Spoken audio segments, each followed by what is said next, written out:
but de ces consultations, c'est de vraiment comprendre comment notre cadre de politique monétaire pourrait affecter les gens de façon différente et savoir à quel point on pourrait tenir ça en compte. La première sous-gouverneure de la Banque du Canada, Caroline Wilkins, qui explique pourquoi la Banque sonde les Canadiens en vue du renouvellement de l'entente sur le cadre de la politique monétaire. Le sondage s'appelle « Parlons inflation ». Il questionne donc la population sur une série de façons de faire que pourrait adopter la Banque du Canada.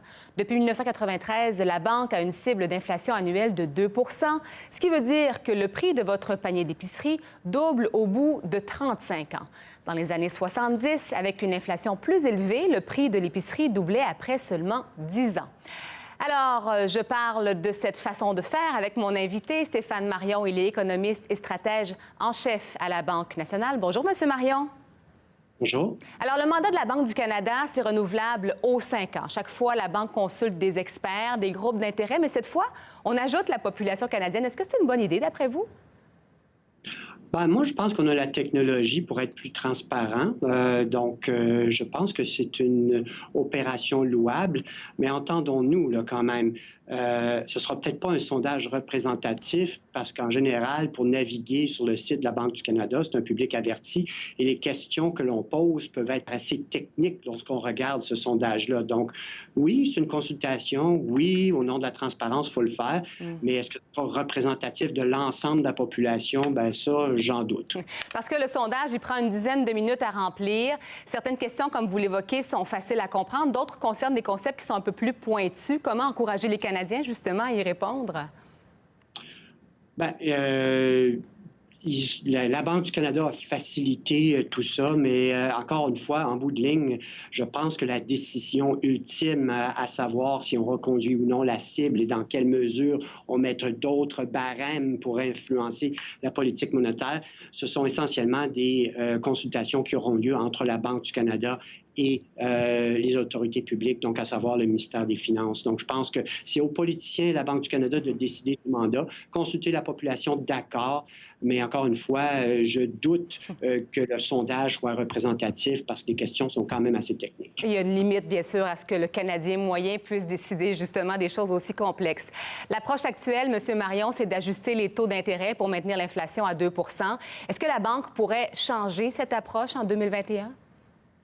Moi, il y a quand même une chose à dire. Il faut admettre que le 2 ça, c'est facile à comprendre pour tout le monde. Oui. On a une cible de 2 ça, la Banque du Canada a quand même bien réussi depuis le début. On navigue autour de la cible. Donc, il y a une visibilité que les Canadiens ont qui n'est pas nécessairement une visibilité qui est partagée par rapport à tous les autres pays du monde. Donc, ça, c'est très bien. Par contre, je vous dirais que dans un contexte post-pandémique, peut-être que le 2 devient un peu simpliste et qu'on devrait peut-être ajouter un cadre où on parle de peut-être minimiser le taux de chômage parce qu'entendons-nous bien, là, dans un environnement post-pandémique, il est possible que le taux de chômage se retrouve à un niveau plus élevé qu'avant la récession, qu'avant la pandémie. Donc peut-être qu'il faut recalibrer le message de la Banque du Canada. Donc, le 2 d'accord, ça nous a bien servi, mais peut-être conditionnel de façon à nous laisser une marge de manœuvre pour maximiser l'emploi, puis peut-être aussi pour faciliter la stabilité financière. Donc, des mandats qui pourraient être rajoutés en plus du 2 là. Parce que la situation actuelle, vous le dites, elle est fragile. Ce serait donc un bon moment pour peut-être changer de cadre à la Banque du Canada? Bien, c'est un addon que le changement de cible s'opère dans un contexte. C'est tous les 5 ans, c'est ça? Exactement. Donc, que ça donne dans un contexte post-pandémique, donc une récession qui a été causée par une pandémie, et quelles sont les ramifications, les changements structurels qui viendront après la pandémie. Je pense que l'occasion est bonne pour peut-être recadrer un peu le message de la Banque du Canada, puis se donner peut-être une cible de 2 mais avec conditionnel à certains autres indicateurs. Donc, je pense que c'est le moment, en fait, est bien choisi pour repenser à tout ça.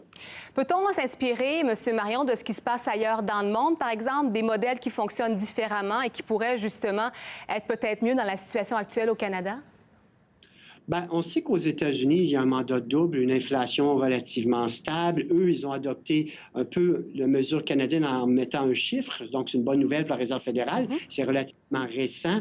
Par contre, c'est clair que la Réserve fédérale a aussi un mandat de minimiser le taux de chômage, mandat qui n'existe pas au Canada. Donc, encore une fois, dans un contexte post-pandémique avec un taux de chômage qui pourrait être appelé à demeurer plus élevé pour un bon moment, que de recadrer la politique monétaire canadienne en ajoutant le bémol du taux de chômage, elle rajouterait de la transparence par rapport à la politique monétaire qui est mise en place. Alors, c'est une première, ce sondage auprès des Canadiens. Ça se passe jusqu'au 1er octobre en ligne. Il faudra voir combien de Canadiens, justement, vont s'y intéresser et puis jusque dans quelle mesure ils seront écoutés pour ce prochain cadre, comme vous le disiez, mais il y aura des experts qui vont aussi être consultés, bien sûr. Merci beaucoup, Stéphane Marion. Plaisir, au revoir. Au revoir.